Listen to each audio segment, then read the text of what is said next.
La prophétie du bug de l'an 2000 a signé les prémices du mouvement survivaliste en France. À chaque catastrophe annoncée, ce mouvement connaît un regain d'intérêt. Ce fut le cas lors de la fin du monde prédite par les Mayas en 2012 et, à nouveau, en 2020 avec la pandémie de la Covid-19. Conflits au Moyen-Orient, augmentation des flux migratoires, du terrorisme, d'armes nucléaires, conquête spatiale et risque d'astéroïdes frappant la Terre, avouez, il y a de quoi être inquiet. Selon des chiffres trouvés sur Internet, mais aux sources difficilement vérifiables, on estime aujourd'hui à plus de 100 000 le nombre de survivalistes dans tout l'Hexagone. Un nombre qui ne cesse d'augmenter. Armés jusqu'aux dents ou cachés dans un bunker à stocker des boîtes de conserve, telle est l'image caricaturale des survivalistes, ceux qui se préparent à un effondrement de la normalité qui pourrait entraîner une réaction en chaîne. Panne de courant, coupure des communications puis panne d'approvisionnement en eau et en vivres, suivi d'un effondrement de l'ordre policier, d'incendies et de pillages. Bougez pas, on va tout vous expliquer. Bon, visiblement, la fin du monde n'étant pas pour tout de suite, on va essayer d'y voir plus clair. Nous avons voulu enquêter sur ce mouvement aux lignes floues. Durant plusieurs mois, avec Lucie Mizy, nous sommes partis à la rencontre de celles et ceux que certains qualifient d'illuminés pour comprendre les raisons de leur préparation à une éventuelle fin du monde. Pour débuter nos recherches, nous décidons de nous intéresser au Salon du survivalisme qui se tient chaque année porte de la Villette à Paris. Dès sa deuxième édition, le salon avait enregistré 10 000 visiteurs. Nous avons rendez-vous avec l'un des organisateurs, Clément Champeau. Tel un astéroïde frappant la Terre, notre route s'arrête. Ici. Bon, ça on le savait déjà. Et oui, Alerte ça va être en coronavirus. visio finalement. Bonjour Monsieur Champeau. Bonjour. Je vous ai contacté pour en savoir un petit peu plus sur ce salon du survivalisme ou le Survival Expo. Comment l'appeler? En fait, c'est vrai que le mot survie, survivalisme, survival, il renvoie tout le monde à la vision de l'homme dans ses bois avec une barbe et qui stocke des armes. Alors que, en fait, cette image, elle existe à juste titre parce qu'à la base, le survivalisme est quelque chose qui est né lors de la guerre froide aux États-Unis. En France, ça a toujours été un mouvement tourné sur le développement durable. Ah, un salon du survivalisme qui parle de développement durable, ça nous interpelle. Ça vous dirait pas d'aller y faire un tour? Nous, si. Cet événement propose au public une image décomplexée du survivalisme, avec un seul mot d'ordre, sensibiliser. Mais derrière une approche dite écologique, cet événement ne serait-il pas un moyen de participer au business florissant de la survie? Lors de la dernière édition, les 10 000 visiteurs s'étaient pressés pour aller voir les conférences, le matériel dernier cri et les ateliers ludiques qui sont tous orientés vers des thématiques d'autonomie, d'énergie, d'alimentation, d'eau, de santé et de sécurité. Oui, mais à quel prix? Alors ce salon, pur produit de greenwashing ou réelle portée pédagogique? Alors est-ce que c'est pas un peu antinomique justement de voir que c'est un salon qui prône l'écologie mais en même temps qui nous fait acheter tout un tas d'objets qui poussent un peu à la consommation? C'est clair que ça peut être très antinomique.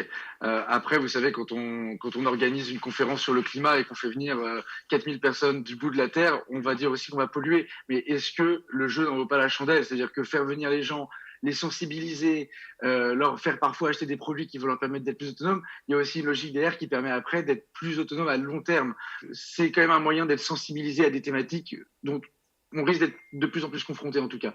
Ça reste un salon qui est basé en région parisienne.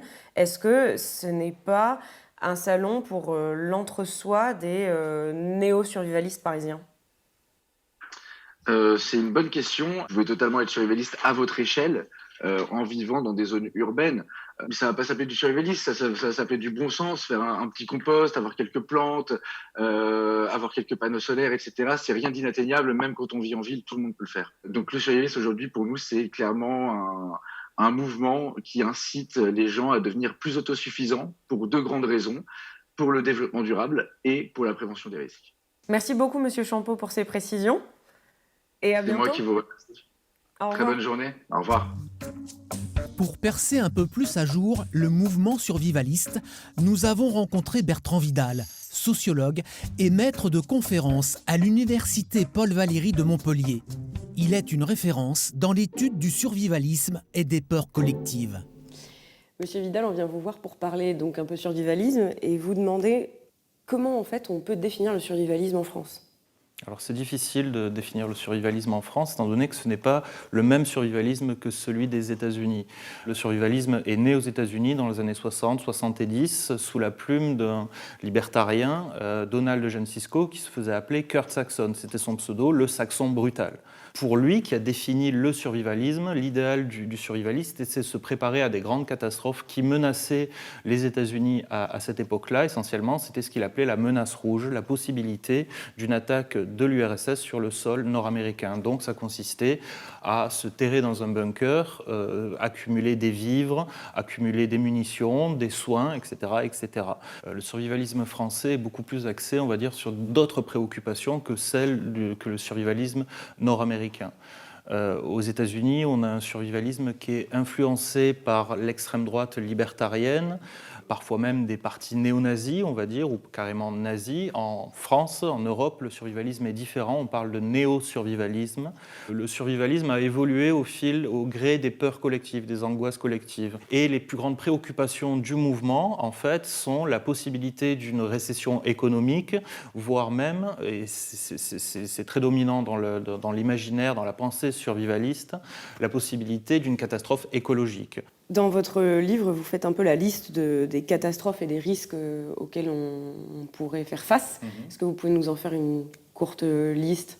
On va dire qu'il existe 3 grandes catégories de risques, en fait. On va dire les risques industriels, les possibilités d'une catastrophe industrielle ou économique, les risques sociaux liés peut-être à une catastrophe économique, voire même un soulèvement de la population, et bien sûr les risques naturels, qui peut-être représentent la plus grosse part du survivalisme contemporain.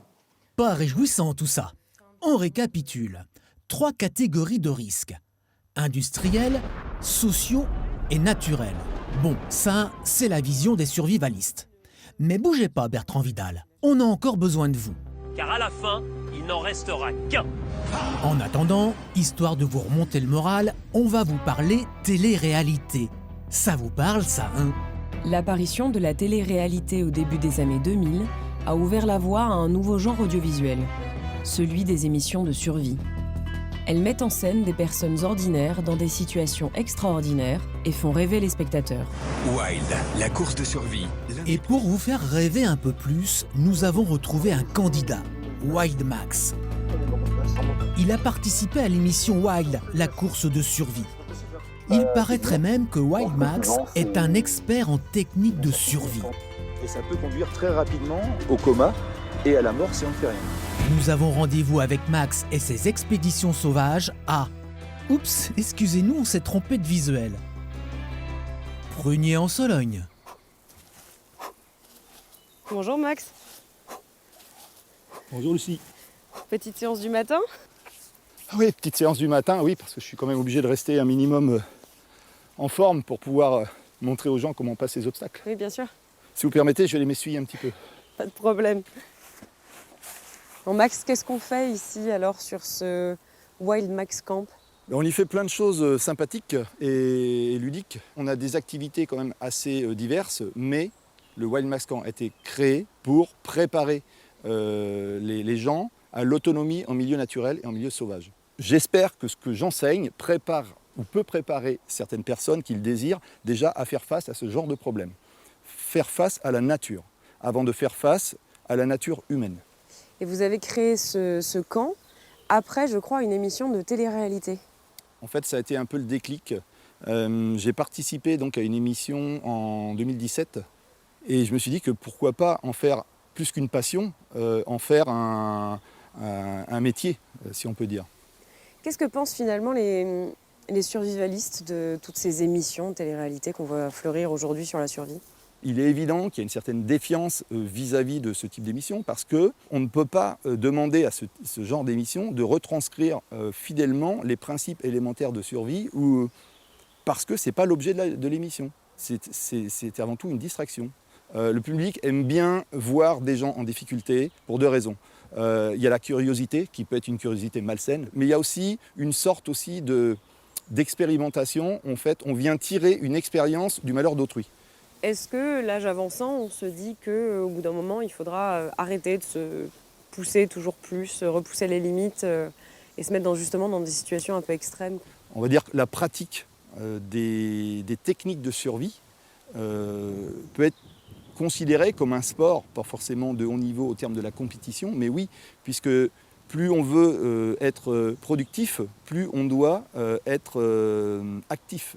Si on n'est pas en bonne santé, on réduit ses chances de survie ou d'adaptation à un milieu hostile. Sauf que nous, on n'est pas totalement convaincus, monsieur Max Wild. Ne vous inquiétez pas, on se reverra. La télévision n'est pas la seule à s'être emparée du phénomène. Nombreux sont ceux qui ont su saisir l'opportunité des réseaux sociaux pour illustrer leurs pratiques et répondre aux questions des plus ou moins novices. Aujourd'hui, on va parler d'armes et de matériel. Sur YouTube, des dizaines de chaînes françaises existent, comptabilisant parfois jusqu'à 160 000 abonnés. Nous y découvrons justement JD le Barbu, plus modeste, avec ses quelques 4000 abonnés. Nous lui proposons de nous rencontrer en région Centre-Val de Loire, dans sa BAD, sa base autonome durable. Allez, c'est parti, direction la BAD. Base autonome durable, quelque part au fin fond du Berry. N'allez pas croire que nous sommes vieux jeux. On va adopter la bonne vieille méthode, une carte routière à la façon des survivalistes. Bon, bah ça va pas être de la tarte. Allez, courage Lucie, avec une bonne boussole tu devrais t'en sortir. Et au cas où, n'oublie pas ce vieil adage, la mousse au pied des arbres indique le nord. Bon, en attendant, on va vous présenter JD le Barbu. Salut et bienvenue chez le Barbu. Il se met en scène pour proposer des vidéos portant sur le bushcraft, un courant du survivalisme. Il filme les avancées de la construction de sa BAD. Likez, partagez et n'oubliez pas, la survie du barbu dépend de vous. Pas de panique JD, on arrive. Est-ce que c'est bien lui? À ton avis Lucie? Bonjour JD. Ça va? Donc c'est ça une BAD? C'est le début d'une BAD, ouais. Pourquoi le début? Parce qu'en fait, avec la chaîne YouTube, je montre comment est-ce qu'on la construit de A à Z. Alors si elle est déjà toute construite, ça sert plus à rien de regarder en fait. Qu'est-ce qui a été fait là, dernièrement? Écoute, viens, je vais te faire visiter. Ok. Alors ça, c'est un spot essentiel, c'est le puits. Alors, Ok. c'est un puits qui va capter les eaux qu'il y a dans le sol. Le problème, c'est qu'elle n'est pas potable. Donc faut la filtrer, faut la faire bouillir. Faut la purifier. Voilà, faut la purifier. Sinon, je me suis pris une forge, parce que c'est important d'avoir des outils aussi. Une forge? Ouais, regarde, je vais te montrer ça. Alors, ça c'est une forge que j'ai récupérée. Et ça me permet de bosser sur les outils. Et qu'est-ce que vous faites exactement comme outil? Souvent dans tout ce qui est bushcraft ou trucs dans la nature, tu vas avoir besoin d'un outil tranchant. Et j'ai pas envie de mettre 800 € dans un couteau. Du coup, je préfère faire le couteau moi-même. Donc survivaliste et forgeron? Survivaliste, en fait, c'est avoir plusieurs cordes à ton arc. Donc le fait de pouvoir travailler de la forge, c'est important.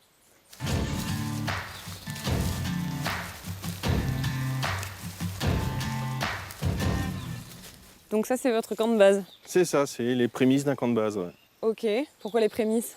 Parce qu'après, tu peux rajouter plein de modules, puisque c'est toi qui fabriques tout. Bon, c'est bucolique de se balader en forêt comme ça, mais moi je suis surtout venue parler bushcraft et survivalisme. Écoute, si tu veux, j'ai fait un banc. Ah oui, il est tout neuf. Assieds-toi et c'est parti. C'est quoi cette chaîne alors, JD le Barbu, elle est née d'où? Alors, à la base, je savais pas du tout ce qu'était le bushcraft, le survivalisme, etc. J'ai commencé ma chaîne YouTube, c'était vraiment je vais faire des constructions dans les bois, je vais faire ce que je sais faire, ce que j'ai appris à faire dans le bâtiment en fait. Et en fait, c'est après que je me suis rendu compte que les gens appelaient ça bushcraft et survivalisme. Donc après, je me suis penché sur ce que c'était bushcraft et survivalisme. En fait, le truc, c'est qu'on aime bien mettre des mots anglais sur un peu tout, mais bushcraft, c'est bush, donc tout ce qui vient de la nature, et craft, c'est fabriquer. Donc en fait, c'est fabriquer des choses à base de ce que tu trouves dans la nature. Ce qui est en fait du scoutisme, quoi. Le bushcraft, c'est plus comment sortir de la survie et en faire de la vie. Il faut arriver à imaginer ce qu'on peut faire à partir des choses. Tu te démerdes avec ce que tu as autour de toi. Comment est-ce que je vais pouvoir faire de la ficelle? Comment est-ce que je vais pouvoir utiliser ces 3 bouts de bois pour me faire une chaise ou pour pouvoir me faire un trépied pour suspendre ma gamelle, ce genre de choses. Comment est-ce que je vais pouvoir m'abriter?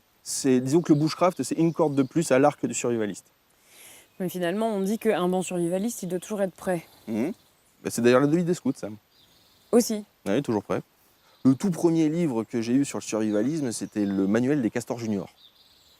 Et donc on en revient au scoutisme. Et on en revient au scoutisme. Est-ce que du coup les scouts sont des survivalistes? Parce que, ne serait-ce que leur devise, toujours prêt. Alors c'est quoi pour vous votre définition du survivalisme? C'est être toujours prêt. Toujours en formation, toujours prêt, et être curieux de tout en fait.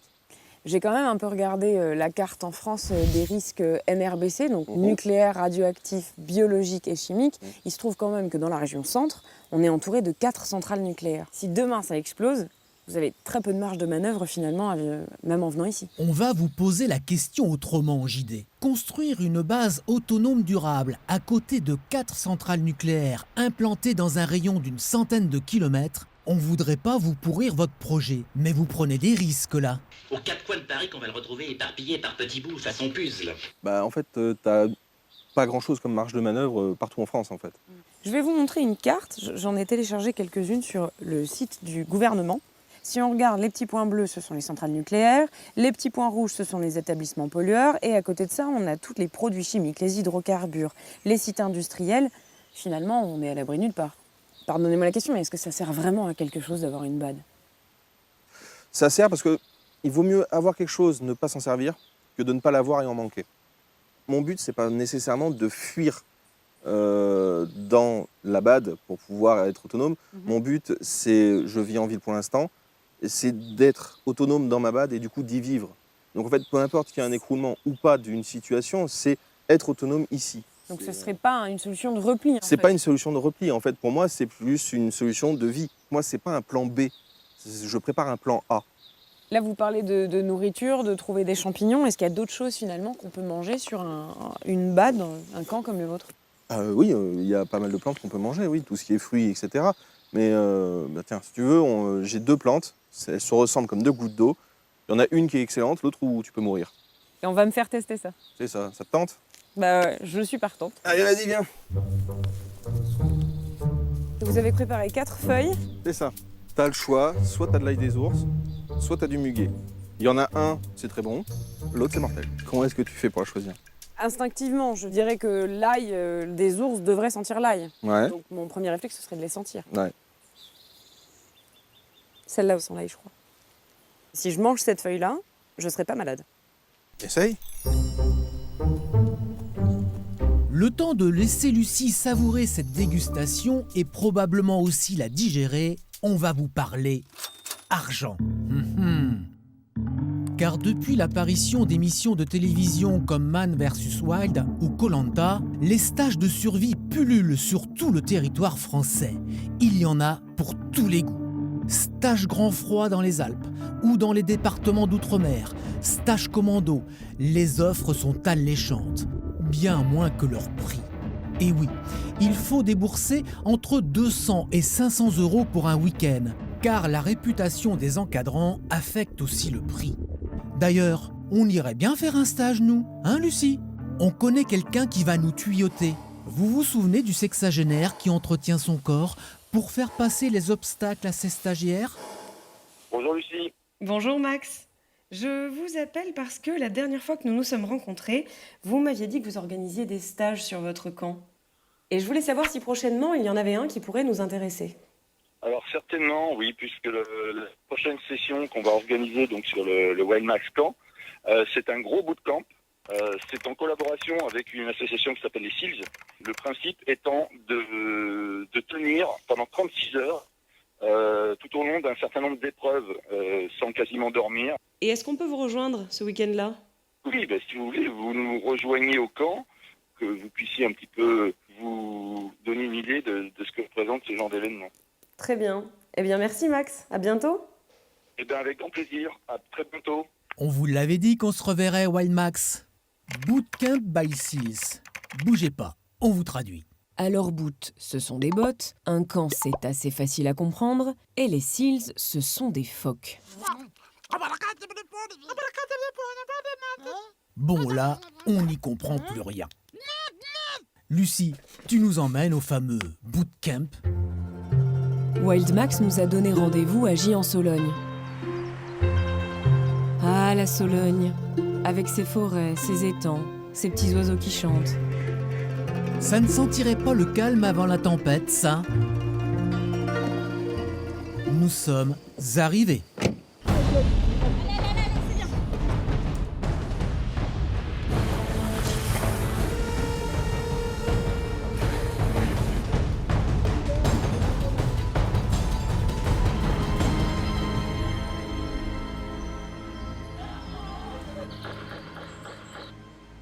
Ah, bonjour. Ça va? Ça va et vous? Bah ouais, je suis un peu surprise du lieu. Je m'attendais pas à ce que ce soit si grand et que... Alors, et encore, on n'en voit qu'une partie ici. Vous avez toute la zone d'évolution derrière vous, vous en avez devant, partout. Faites comme chez vous, tout est balisé. Donc découvrez, et puis si vous avez besoin de moi pour vous expliquer, voilà, je suis à votre disposition. Ok, bah merci. À Je tout vous en à l'heure. prie, à tout à l'heure.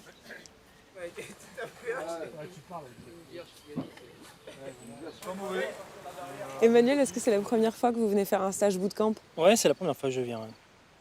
J'ai déjà fait des petites épreuves, mais pas comme ça. Mais sur 2 jours, j'ai jamais fait, non. En fait, ce que je suis venue chercher, c'est aussi quelque part une revanche pour ma part sur certaines choses de ma vie et à la fois de me dépasser, de voir quelles sont mes limites. Je veux vraiment faire face au truc et voir ce que je peux donner face au truc. Isabelle, est-ce que c'est la première fois que vous venez faire un stage comme ça? Oui. La première fois? La toute première fois. J'ai fait des choses dans ma vie, hein, mais là, celui-là, le boob. Ça s'appelle un bootcamp, Isabelle. On va vous rafraîchir un peu la mémoire. Découverte, survie, commando.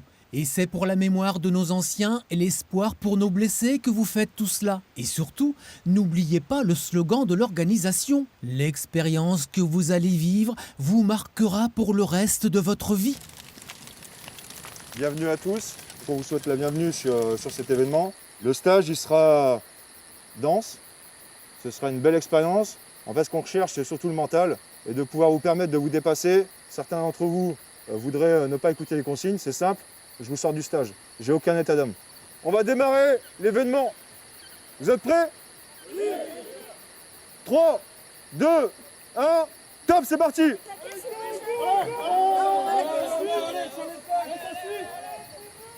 Bon, ben nous les marches commando de nuit, c'est pas notre truc. Bonne nuit, Lucie. Visiblement, la nuit a laissé des traces. En attendant que tout le monde se réveille, petit retour en arrière. Alors, je vous présente Christophe. Bonjour. Vice-président de l'association SEALS. On a quelques questions à lui poser. Donc là, Christophe, on est sur le stage bootcamp. Donc les personnes qui vont venir ici vont rester 36 heures à faire des épreuves pour se dépasser. Est-ce que c'est le côté militaire qui les attire? Pourquoi ils viennent là, en fait, ces gens-là? Alors, c'est pas le côté militaire. En fait, les gens qui viennent là, ils viennent chercher du dépassement de soi. Il va y avoir vraiment des activités physiques, enfin vraiment de l'effort physique pur. Il va y avoir des activités qui peuvent être... Enfin, ça va dépendre des bootcamps, ça peut être du kayak, du laser game, de l'airsoft, des parcours aériens, ça peut être du parcours du combattant. Donc on est vraiment dans l'activité et l'esprit physique. Et il va y avoir aussi de l'instruction. On va leur apprendre aussi des choses. Il faut qu'ils repartent, ces gens, en ayant appris des techniques. Ça peut être des nœuds, des techniques de franchissement, ça peut être du secourisme, ça peut être de la survie. À côté de ça, je m'occupe de stages de 3 jours, 3 nuits, qui sont vraiment orientés survie et survivalisme.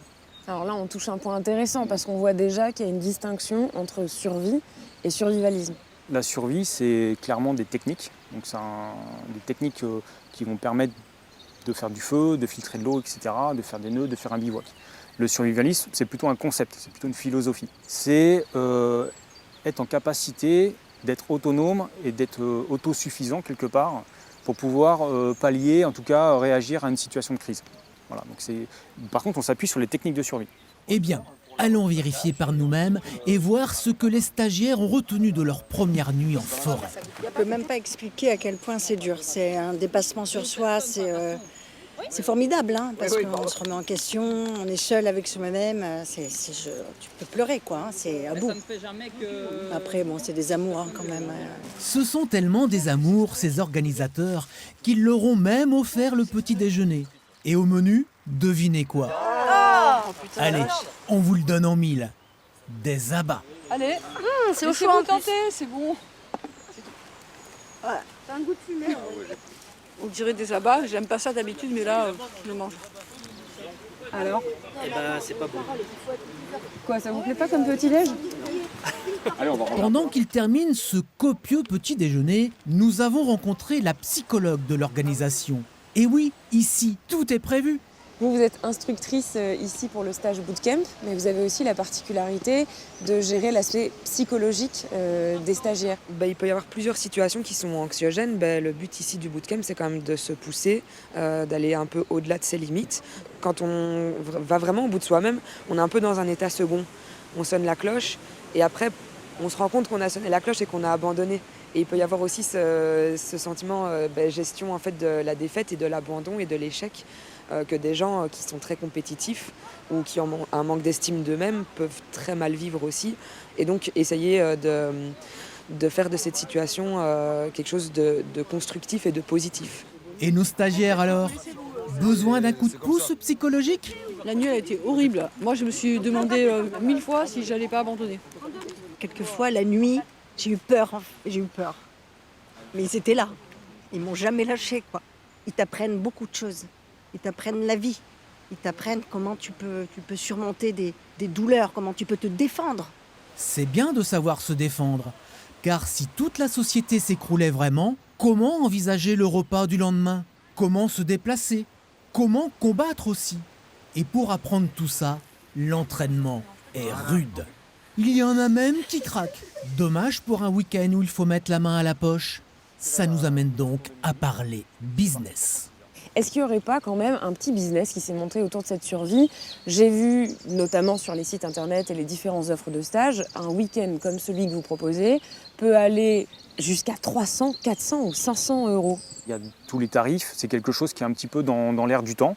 Les gens sont inquiets, il se passe des choses qui font que les gens s'intéressent de plus en plus à la survie et au survivalisme. Donc il y a un business, donc oui, il y a un marché, et donc forcément, comme tout, il y a des gens qui se lancent sur ce marché-là, honnêtes ou malhonnêtes, c'est comme partout en fait. Et je voudrais vous montrer justement des articles et des vidéos sur ce jeune qui est décédé en Bretagne à la suite de l'absorption d'une plante qui en fait était une cousine de la ciguë. Des drames comme ça, heureusement c'est rare, mais ça arrive. Est-ce que c'est un problème de législation ?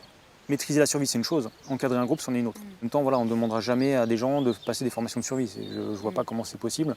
En revanche, je demandais à des gens d'avoir su une formation pour encadrer un groupe, oui. D'ailleurs, les professionnels dans ce métier ne demandent que ça, effectivement, parce qu'eux sont en règle, eux ont fait des formations. Donc, pour pas qu'il y ait d'amalgame, c'est bien aussi de différencier les gens qui font ce travail-là, qui sont sérieux, et puis ceux qui font ça un petit peu sur le côté.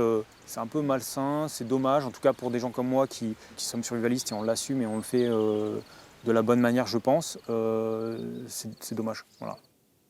Qu'est-ce que vous pensez de ce qu'il raconte justement de ce business de la législation et puis de la vision qu'on a du survivalisme aujourd'hui? Je pense que ce monsieur a entièrement raison. Ce qui est, je trouve intéressant, en fait, c'est que l'origine, le survivalisme s'est construit comme une contre-culture. Vous voulez lutter contre les dérives de la société de consommation. Aujourd'hui, il est en train de devenir une culture de consommation. Vous pensez qu'on tend vers ça, sur cette surmédiatisation et ce business de la peur, en fait? Oui, je pense, on est dans un business de la peur. On est dans un business de la peur, de l'angoisse. Un business qui est en train de toucher toute tranche d'âge, toute catégorie de population. Ce qui est intéressant de voir, c'est que les contre-cultures sont à leur origine, à leur naissance, très radicales. À partir d'un certain moment, ces contre-cultures tendent à être rattrapées par le business, par la marchandisation, et là, devenir mainstream. Le marché, en fait, a tendance à adoucir les propos survivalistes. C'est en ce sens qu'aujourd'hui, le survivalisme n'est plus le même que dans les origines, grâce ou à cause du business de la survie, il est en train de s'adoucir, il est en train de se modérer. Et ce qui est intéressant, c'est qu'on va voir dans les discussions survivalistes une critique énorme de notre système, de la société de consommation, du juste à temps, mais aussi en parallèle, on va voir aussi des solutions marchandes pour s'en sortir. Participer à tel stage de survie, acheter telle ou telle couverture de survie, sac à dos et autres, et c'est très paradoxal. Chez les survivalistes, beaucoup sont passionnés par les armes, les vraies, celles qui tirent de vraies balles et qui peuvent tuer pour de vrai. Lors de nos recherches, on en a trouvé un qui en possède un certain nombre parmi celles autorisées pour les particuliers.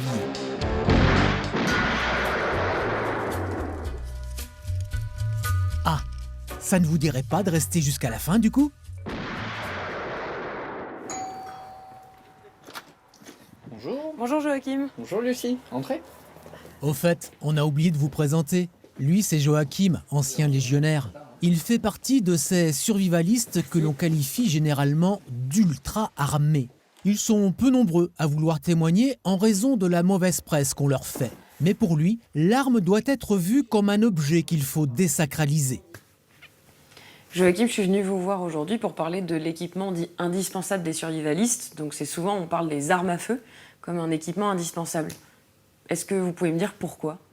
Alors, indispensable, ça va dépendre de beaucoup de contextes. Ça peut être pour chasser, ça peut être pour se défendre, ça peut être pour avoir une base de sécurité quand on se déplace. Donc on va avoir deux catégories vraiment qui vont être la chasse et la défense. Donc vous avez des armes et vous vous entraînez avec. Mais comment vous vous entraînez ? Alors je m'entraîne de deux manières différentes. J'ai toute une partie en stand de tir, en process, et je fais une autre partie avec des répliques d'airsoft, et là ce sont des jouets inoffensifs. Allez, c'est parti pour la séance d'entraînement inoffensif dans le jardin.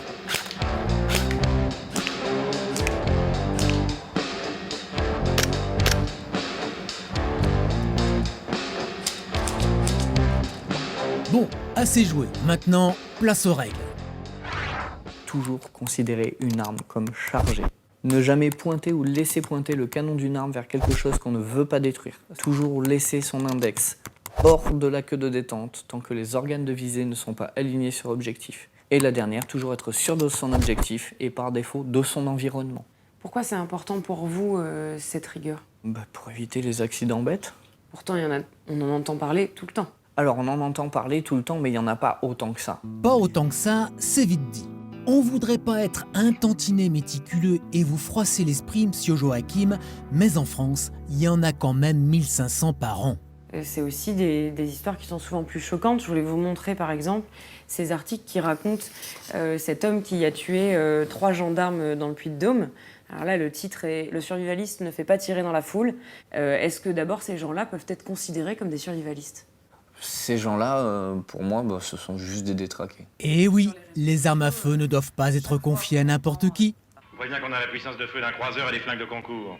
Si ces messieurs veulent bien me les confier. Qu'est-ce que c'est un bon survivaliste ? Quelqu'un qui sait faire la part des choses, quelqu'un qui est capable de vivre normalement sa vie, tout en se préparant à s'adapter à d'éventuels effondrements, à d'éventuels bouleversements ou changements. On parlait d'effondrement de la normalité. Est-ce que vous le représentez d'une manière ou d'une autre ? Se représenter quelque chose, c'est se limiter dans ce qui pourrait se passer. Ne s'attendre à rien, c'est savoir réagir à tout. Pourtant, vous avez l'air d'y avoir beaucoup réfléchi. Oui, bien sûr. Mais déjà, de moi-même, je sais que j'ai une maladie génétique et qu'en cas d'effondrement de la normalité, les hôpitaux ne fonctionneront plus forcément. J'aurai plus de chances de faire survivre en enseignant à d'autres personnes que moi vivre longtemps. Dans l'imaginaire survivaliste, c'est vrai que les armes ont une part très importante. Le monde d'après, le monde post-apocalyptique, sera un monde où l'homme redeviendra un loup pour l'homme. Il faudra se défendre, pas forcément se battre, parce que la première devise survivaliste, c'est fuir. Avoir une arme, savoir se défendre sera nécessaire, étant donné qu'ils considèrent que dans le monde d'après, tout le monde deviendra ce qu'ils appellent un ennemi à sa propre survie. En tout cas, les non-survivalistes deviendront des ennemis à sa propre survie. Dans votre livre, vous écrivez que plus on est dans un état dit sûr, plus on voit une montée du survivalisme. Le survivalisme en général est essentiellement une culture qui se développe en Occident. Dans les pays en guerre, dans les pays où la faim se fait sentir au jour le jour, certes, on peut avoir des pratiques qui vont se rapprocher du survivalisme, mais on ne va pas se définir soi-même comme étant survivaliste. Quand on est éloigné du danger, c'est là que tous les fantasmes de l'insécurité, tous les fantasmes du danger vont se développer, étant donné qu'on ne le connaît pas.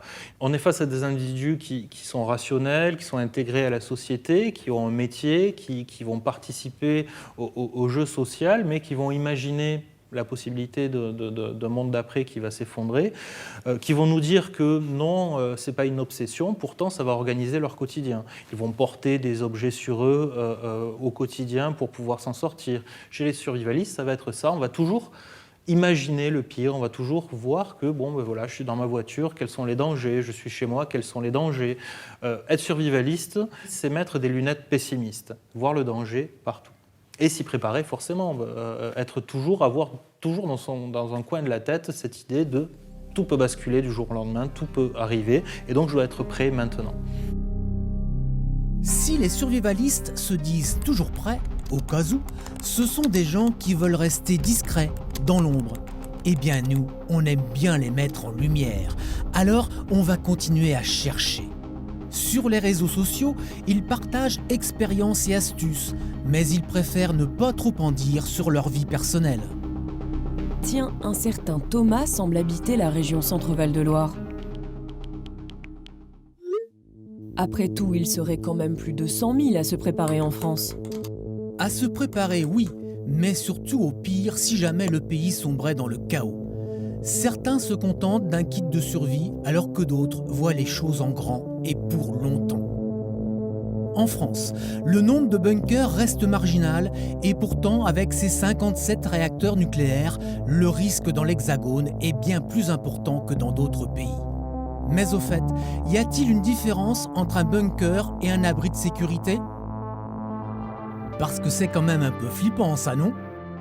On va vous rassurer avec les explications de Karim Boukarabila, concepteur de Panic Room. Bonjour Monsieur Boukarabila. Bonjour Lucie. Je vous ai contacté pour comprendre un petit peu ce qu'est d'abord votre entreprise, Bunkel. Alors, nous concevons de manière générale des abris de sécurité qui sont des pièces de panique, que l'on appelle plus communément des panic rooms, des abris anti-émeutes, des abris climatiques de type anti-tornade ou anti-feu, et des bunkers dits NRBC pour nucléaire, radiologique, biologique et chimique. Oui, parce que quand on parle de bunker, nous en général, on a tendance à associer ça à la Deuxième Guerre mondiale et à une guerre nucléaire. Un bunker est une construction souterraine avant tout. Effectivement, on l'associe à la protection nucléaire. Il y a eu une forte augmentation de la demande depuis le début de la crise sanitaire. Nous avons des personnes effectivement qui sont anxieuses et qui cherchent des réponses. Nous avons des personnes qui sont très posées, qui sont conscientes sur les grandes manœuvres de ce monde, sur ce qui se passe, sur les risques auxquels nous risquons d'être confrontés dans les années à venir. Si je suis une famille dite survivaliste avec 2 parents, 2 enfants, combien je dois débourser pour combien de mètres carrés pour mettre ma famille à l'abri ? Alors, encore une fois, il faut identifier le risque duquel vous souhaitez vous prémunir. Pour une autonomie d'à peu près 3-4 semaines, il faut compter sur un abri NRBC, il faut compter, on va dire, un ticket d'entrée aux alentours de 100 000 €. C'est le prix d'une place de parking ou d'une grosse berline allemande. Ah oui, quand même, ça fait cher le mètre carré. Avoir un bunker ou une panic room dans son jardin n'est pas à la portée de toutes les bourses. Mais il paraît que la famille, ça n'a pas de prix. Est-ce que c'est pas un peu jouer sur justement les ressorts de la peur, faire jouer ce côté familial ? Alors, on essaie justement, nous, de pas jouer sur ce levier puissant qu'est la peur, mais de vendre aux gens de la préparation. Voilà, ce que nous vendons avant tout, c'est une assurance dont on espère que les gens n'auront jamais à s'en servir, mais nous vendons de la préparation plus que de la peur. souvent la brise vient en dernier, alors qu'il devrait venir en premier puisque c'est une pièce forte. Il faut voir ça comme un investissement, comme une prolongation de la maison, plus que comme une pièce vraiment à usage unique dans un cas extrême. Est-ce que finalement, parmi les personnes qui vous commandent des abris, il y a des personnes appartenant au survivalisme? Beaucoup de nos clients viennent à nous, effectivement, en nous disant s'intéresser à cette mouvance, mais se défendent d'y appartenir parce qu'ils ne se reconnaissent pas dans l'image qui est véhiculée. Je pense que le dénominateur commun, c'est de retrouver une certaine forme de souveraineté, d'indépendance, de liberté, et surtout de se responsabiliser. Et ils ne comptent plus sur l'État pour assurer leur sûreté, leur sécurité. Ils décident de reprendre leur vie en main. L'origine latine du mot autonomie, c'est autonomos, c'est vivre selon ses propres lois, ses propres règles. Donc je pense que il est intéressant de se replonger dans la racine du mot qui synthétise vraiment l'esprit de ces personnes qui s'intéressent à cette mouvance survivaliste, décroissant, autonomisme, etc. Merci beaucoup, Monsieur Boukarabila, pour toutes ces informations. Merci, Lucie. Au revoir. Au revoir. Monsieur Vidal, on a encore 2-3 questions à vous poser. On aimerait notamment savoir ce que vous pensez de cette ultime préparation. On est dans l'excès de rationalité, on est dans quelque chose qui dépasse de la rationalité et qui est nourri par la fiction et qui peut avoir tendance à entrer dans quelque chose de très apocalyptique, de très catastrophiste aussi derrière. Il y a un fantasme en fait quelque part de cet imaginaire. C'est logique parce que pour eux notre société va mal et la catastrophe permettrait de la laver, de restaurer en fait les choses et aussi, comme tout apocalypse, de révéler le nouveau monde d'après. Révéler un monde dans lequel les survivalistes seront les winners, les élus de l'apocalypse, ils auront le beau rôle à jouer. Être survivant, c'est quitter tous les oripeaux de la civilisation, c'est retourner à un état de nature, c'est retourner à un état primitif. On est face à un mythe aussi, le mythe du c'était mieux avant en fait, ou le mythe de l'homme des origines. On n'en demeure pas moins dans une forme d'idéalisation du passé, une forme de fantasme d'un passé primitif dans lequel on vivait en harmonie avec la nature, les êtres, les plantes. Dans le monde des survivalistes, il y a ceux qu'on appelle les Grenen, les hommes gris, ceux qui ne veulent pas être vus. Nous nous rendons chez l'un d'eux.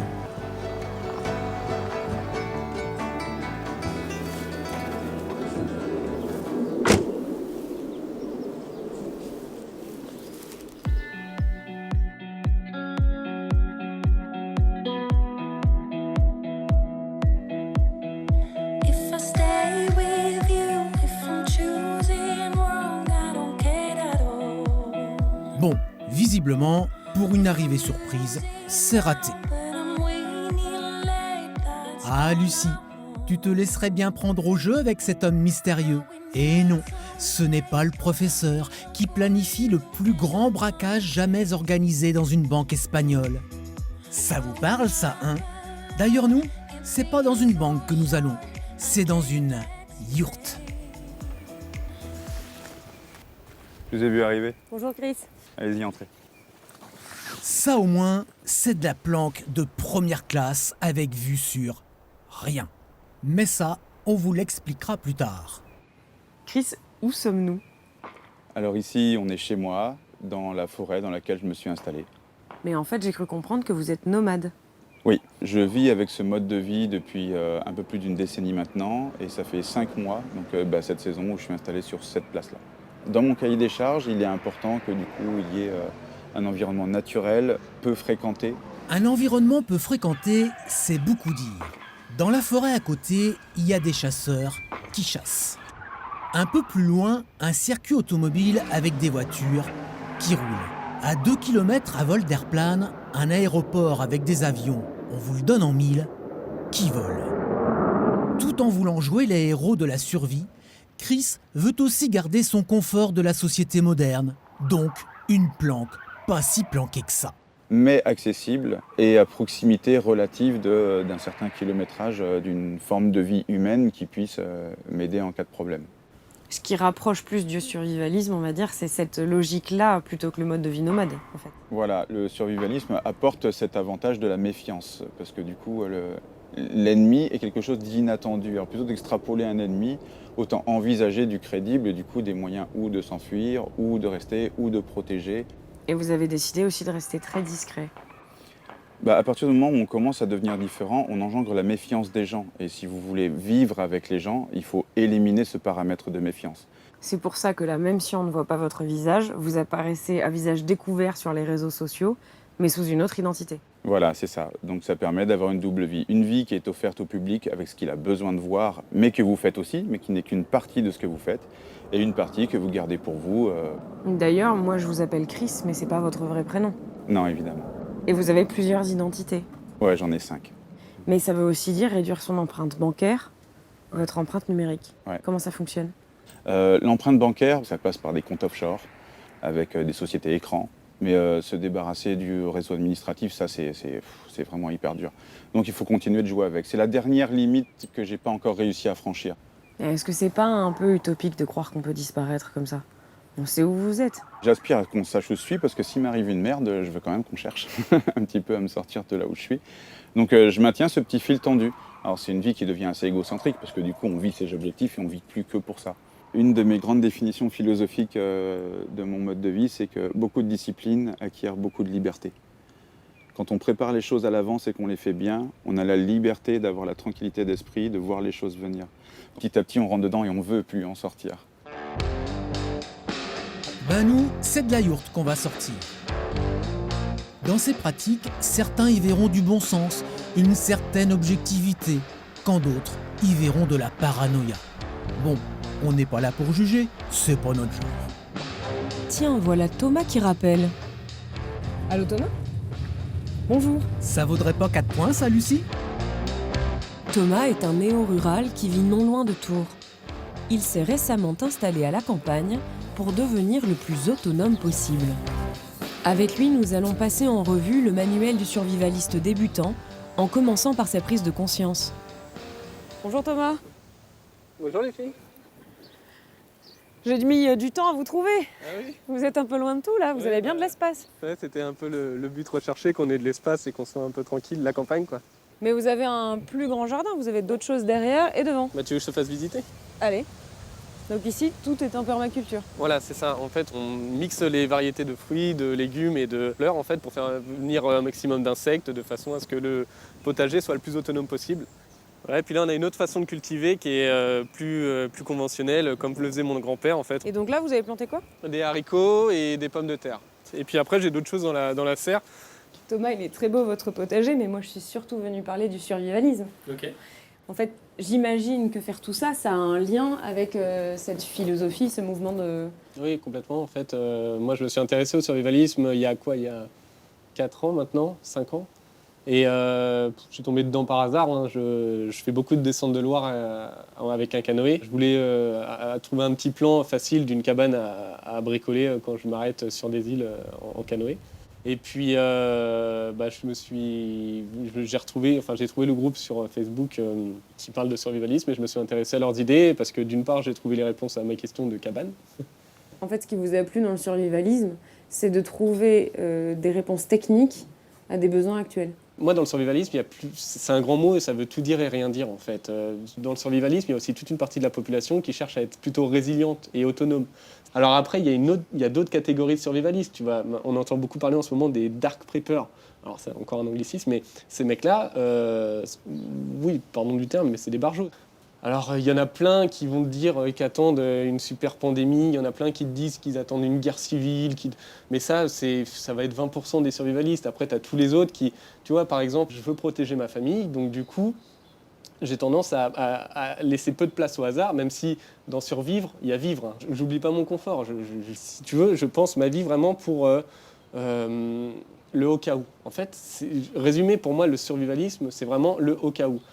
Est-ce que finalement, dans votre vision de ce mouvement, il n'y a pas qu'un pas entre survivalisme et écologie.